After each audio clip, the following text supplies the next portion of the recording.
Hi, എല്ലാവർക്കും നമസ്കാരം. നമ്മളൊക്കെ ദിവസവും വെള്ളം കുടിക്കുന്നവരാ അല്ലേ? ജീവിക്കാൻ അത് വേണം, അത് നമുക്ക് എല്ലാവർക്കും അറിയാം. പക്ഷേ ഒരു നിമിഷം, നിങ്ങൾ എപ്പോഴെങ്കിലും ഒന്ന് നിർത്തി ആലോചിച്ചിട്ടുണ്ടോ? ഈ വെള്ളം കുടിക്കുന്ന നിങ്ങളുടെ ശീലം അത് ശരിയാണോ എന്ന് കേൾക്കുമ്പോൾ നിസ്സാരമായിട്ട് തോന്നാമല്ലേ? പക്ഷേ നമ്മൾ ഈ ചെയ്യുന്ന രീതി തെറ്റാണെങ്കിൽ അത് നമ്മളറിയാതെ തന്നെ നമ്മുടെ ആരോഗ്യത്തിന് പണി തന്നേക്കാം. അപ്പൊ ശരി, നമുക്ക് നേരെ കാര്യത്തിലേക്ക് കടക്കാം. ആദ്യത്തെ സെഷനിൽ നമ്മൾ നോക്കാൻ പോകുന്നത് വെള്ളം കുടിക്കുന്ന സമയത്തിലും രീതിയിലും നമ്മൾ വരുത്തുന്ന ചില കോമൺ മിസ്റ്റേക്സിനെ കുറിച്ചാണ്. അപ്പോ ഒന്നാമത്തെ തെറ്റ് എന്താണെന്ന് നോക്കാം. നല്ല ദാഹമുള്ളപ്പോ നമ്മൾ എന്തു ചെയ്യും? കിട്ടിയ കുപ്പിയെടുത്ത് ഒറ്റയടിക്കാൻ കുടിക്കൂല്ലേ? പക്ഷേ അതാണ് ഒന്നാമത്തെ പ്രശ്നം. ഇങ്ങനെ ഒറ്റവലിക്ക് വെള്ളം കുടിക്കുന്നത് ശരീരത്തിലെ മിനറൽസിനെ പെട്ടെന്ന് കുറയ്ക്കും.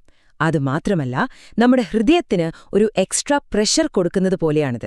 അതുകൊണ്ട് എപ്പോഴും ഓർക്കുക, വെള്ളം എപ്പോഴും പതുക്കെ സിപ്പ് ചെയ്ത് കുടിക്കാൻ ശ്രമിക്കുക. ഓക്കെ, ഇനി രണ്ടാമത്തെ ശീലം. ഇതും ടൈമിംഗുമായി ബന്ധപ്പെട്ട ഒരു കാര്യമാണ്. അതായത് നമ്മൾ ഉറങ്ങാൻ പോകുന്നതിന് തൊട്ടുമുൻപ് ഒരുപാട് വെള്ളം കുടിക്കുന്നത്. ഇതിന് രണ്ട് പ്രധാന പ്രശ്നങ്ങളുണ്ട്. ഒന്നാമത്തേത് പിന്നെ പറയണ്ടല്ലോ, അത് നമ്മുടെ ഉറക്കം കളയും, ഇടയ്ക്കിടെ എണീക്കേണ്ടി വരും. രണ്ടാമത്തെ കാര്യം കുറച്ചുകൂടി സീരിയസ് ആണ്. നമ്മുടെ ശരീരം റെസ്റ്റ് എടുക്കേണ്ട സമയത്ത് നമ്മൾ കിഡ്നിയെ കൊണ്ട് ഓവർ ടൈം പണിയെടുപ്പിക്കുകയാണ് ചെയ്യുന്നത്. അത് നല്ലതല്ല അല്ലേ? അടുത്തത്, അതായത് മൂന്നാമത്തെ തെറ്റ്, നമ്മളിൽ ഒരുപാട് പേര് ഭക്ഷണത്തിന്റെ കാര്യത്തിൽ ചെയ്യുന്ന ഒന്നാണ്. എന്താണെന്നല്ലേ? ഭക്ഷണം കഴിച്ചുടനെ ഐസിട്ട് തണുത്ത വെള്ളം കുടിക്കുന്ന ശീലം.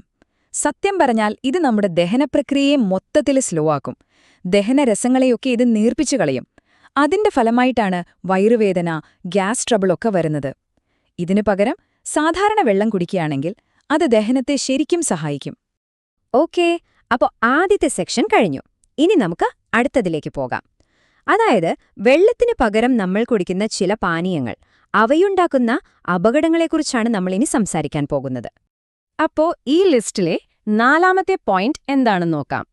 ദാഹം തോന്നുമ്പോഴൊക്കെ വെള്ളം ഒഴിവാക്കി ചായയോ കാപ്പിയോ മാത്രം കുടിക്കുന്നൊരു ശീലം ചിലർക്കുണ്ട്.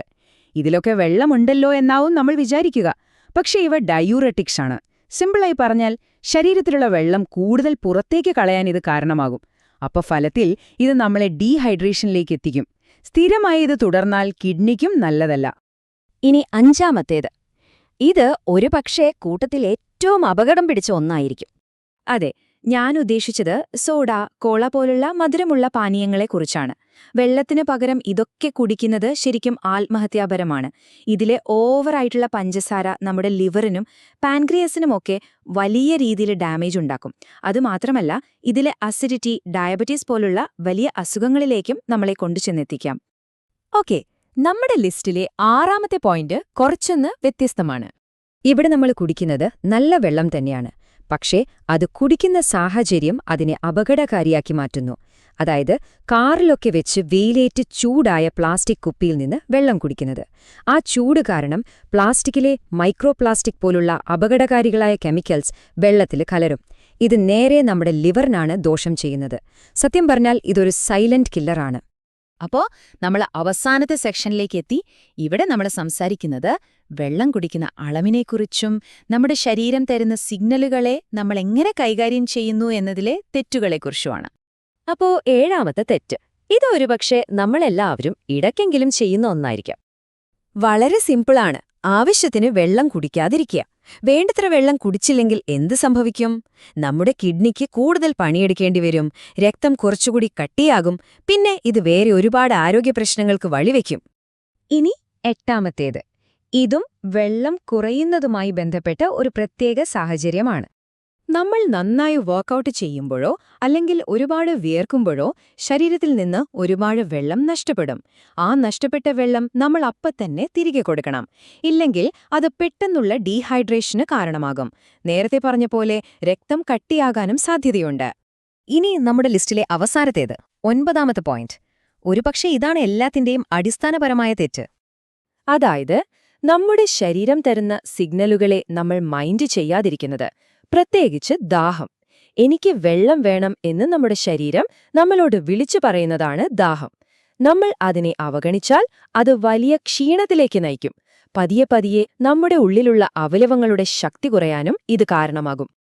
അപ്പോ ഇത്രയും കാര്യങ്ങൾ കേട്ട സ്ഥിതിക്ക് നമ്മളിനി എന്തു ചെയ്യണം? ഒന്നാമത്തെ കാര്യം, നിങ്ങൾ ഓരോരുത്തരും വെള്ളം കുടിക്കുന്ന നിങ്ങളുടെ ശീലം എങ്ങനെയാണെന്ന് ഒന്ന് സ്വയം ചെക്ക് ചെയ്യുക. രണ്ടാമതായി, ഈ വിവരം നിങ്ങളുടെ കൂട്ടുകാർക്കും വീട്ടുകാർക്കും ഒക്കെ ഒന്ന് ഷെയർ ചെയ്തു കൊടുക്കുക, അവരും അറിയട്ടെ. അപ്പോ ഞാൻ നിങ്ങളോടൊരു ചോദ്യം ചോദിച്ചുകൊണ്ട് നിർത്തുകയാണ്. ഇന്ന് കേട്ട ഈ കാര്യങ്ങളിൽ നിന്ന് നിങ്ങളുടെ ആരോഗ്യത്തിനു വേണ്ടി ഏത് നല്ല ശീലം നിങ്ങൾ ഇന്നു തന്നെ തുടങ്ങാൻ പോകുന്നു? ഒന്ന് ചിന്തിച്ചു നോക്കൂ. നല്ല ആരോഗ്യത്തോടെ ഇരിക്കൂ.